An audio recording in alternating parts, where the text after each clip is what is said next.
Madame, Monsieur, bonjour et bienvenue au 5e numéro de notre série consacrée à l'éclairage sur les opportunités d'emploi réelles et potentielles au Cameroun. Aujourd'hui, je vous parle de la high-tech et d'Internet et leurs opportunités multiples, mais pas que, malheureusement. Je me suis amusé à observer le dernier classement Bloomberg 2017 des 10 hommes les plus riches du monde. Et j'ai constaté que la moitié fait fortune dans les activités liées à la high-tech et Internet. En tête du classement, Jeff Bezos, le fondateur de Amazon, spécialisé dans le e-commerce, suivi de Bill Gates, patron de Microsoft.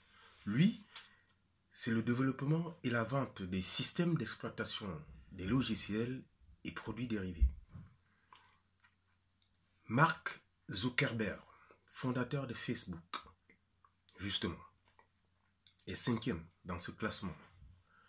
Larry Page, patron de Google, est 9e dans ce classement, etc.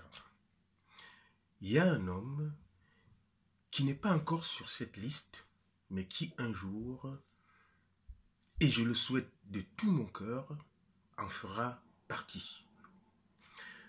Camerounais d'origine, il s'appelle Séverin Kézeu Chouangan, fondateur du FK Group qui emploie près de 150 ingénieurs et environ 250 techniciens à travers le monde.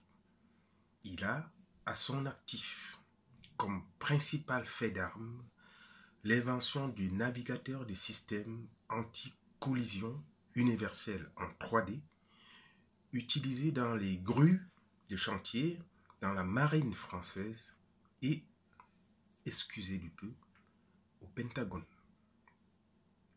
Je vais revenir sur ce compatriote dans une prochaine édition spéciale.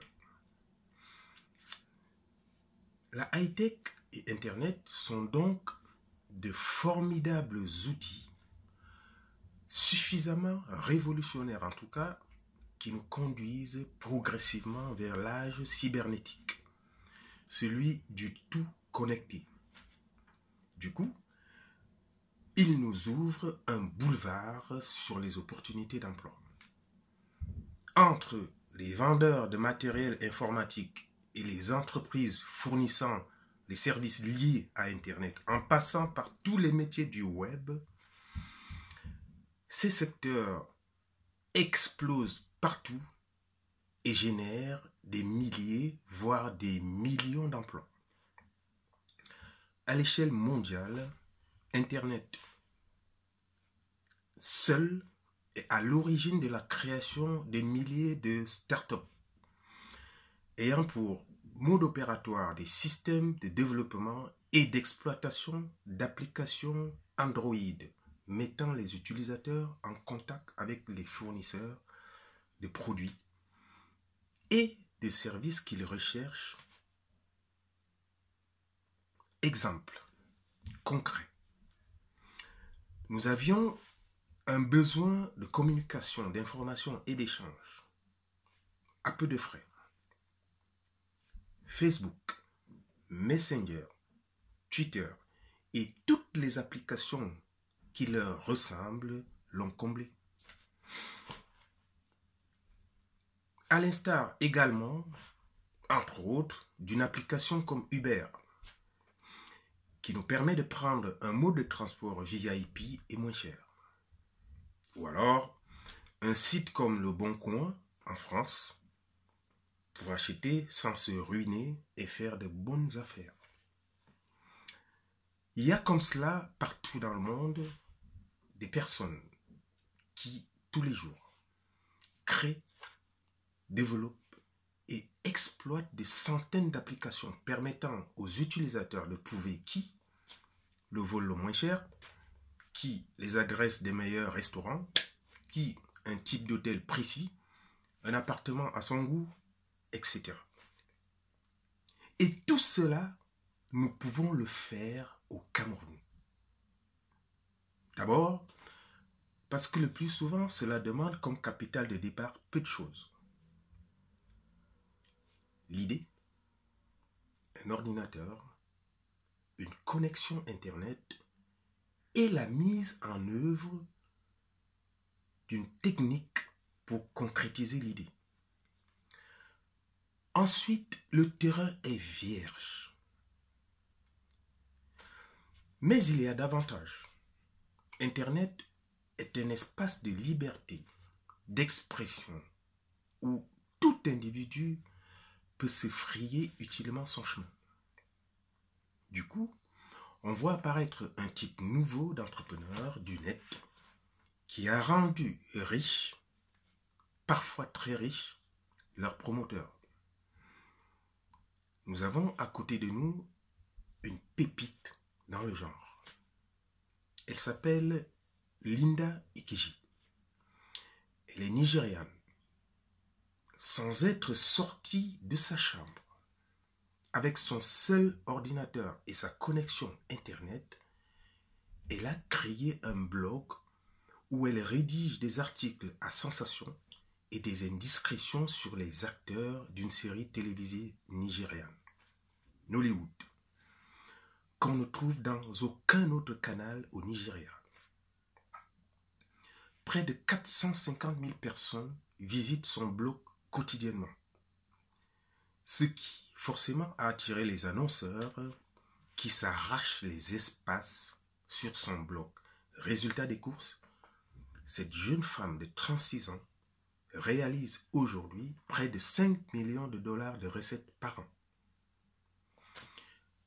Il y a une compatriote qui me semble avoir très bien flairé ce type de business.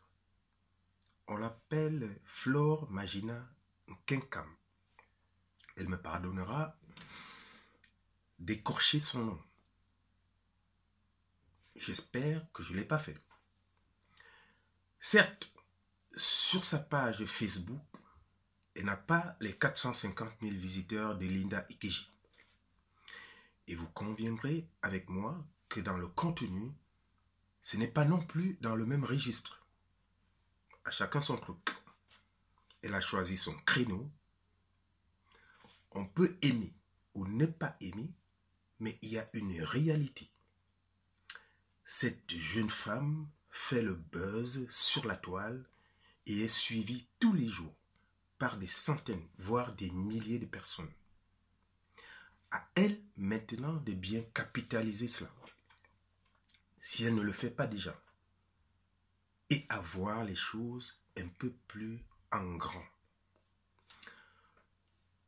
Voilà très succinctement, chers amis, ce que nous devons faire de ces secteurs et outils. Chers jeunes amis, parce que c'est un secteur sans cesse innovant, qui semble spécialement fait pour vous. Ne loupez pas cette fantastique opportunité. Faites-y parler votre intelligence et votre ingéniosité. Faites preuve d'inventivité, comme Séverin Kézeux, de créativité, d'innovation.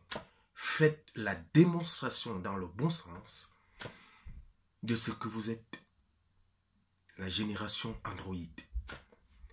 N'attendez plus rien de tous ces hommes et femmes d'une autre époque à qui le président de la République confie des missions de lutte contre le chômage et qui, pour la plupart, font autre chose.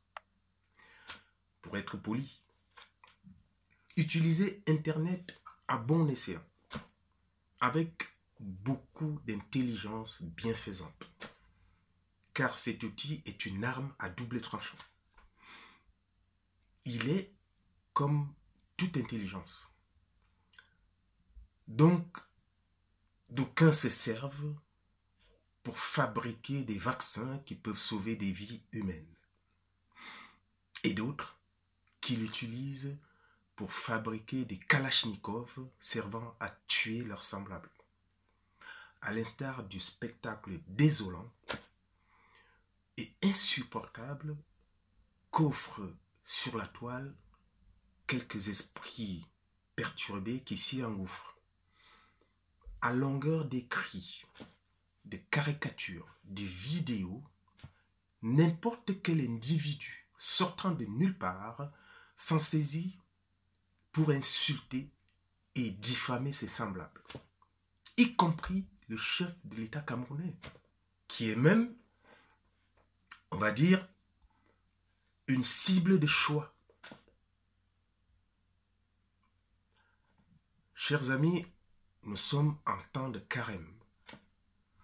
Et c'est assez curieux pour la grande majorité de ses compatriotes, croyant dans leur ensemble, ressortant régulièrement la litanie selon laquelle tout ce que Dieu fait est bon. Mais trouve que, en même temps, Paul Biya à la tête du Cameroun, ça c'est pas bon. C'est curieux. Laissons même le côté de la fonction présidentielle. Prenons l'homme, Paul Biya, qui est d'abord et avant tout, pour la plupart d'entre nous, un grand frère, un père, un grand-père, voire un arrière-grand-père. Dans notre culture bantoue et l'éducation qui va avec, on nous apprend le respect des aînés. Quelle éducation ont ces gens? J'aimerais bien le savoir. Et puis, en général, quand nous estimons que nos pères ont échoué, que faisons-nous? Nous les insultons? Nous les traînons dans la gadoue? Eh bien non. Nous nous battons corps et âme pour relever le défi et sauver leur honneur. Le plus délirant est que certains autres ont poussé le bouchon au point de prophétiser la mort de Paul Biya en cette année 2018. Écoutez les gars, très simplement, comme tout être humain, le président Paul Biya mourra forcément un jour, comme nous tous. Mais ce sera quand Dieu, lui, aura décidé de le rappeler à lui.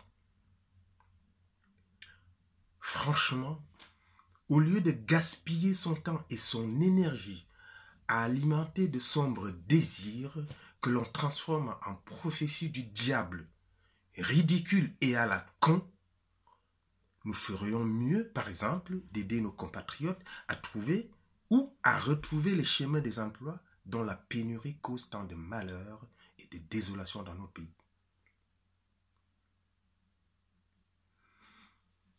Je vous retrouve la semaine prochaine pour un nouveau numéro au cours duquel nous parlerons des emplois potentiels dans les transports avec un guest star, le transport aérien. Si vous avez aimé, je vous invite à partager au maximum cette vidéo et les précédentes qui, comme des bouteilles que l'on jette à la mer, pourront un jour, sait-on jamais, faire bouger quelques lignes. Mon nom c'est Alain Bengono Ngandji. Bonsoir. Bonsoir à tous.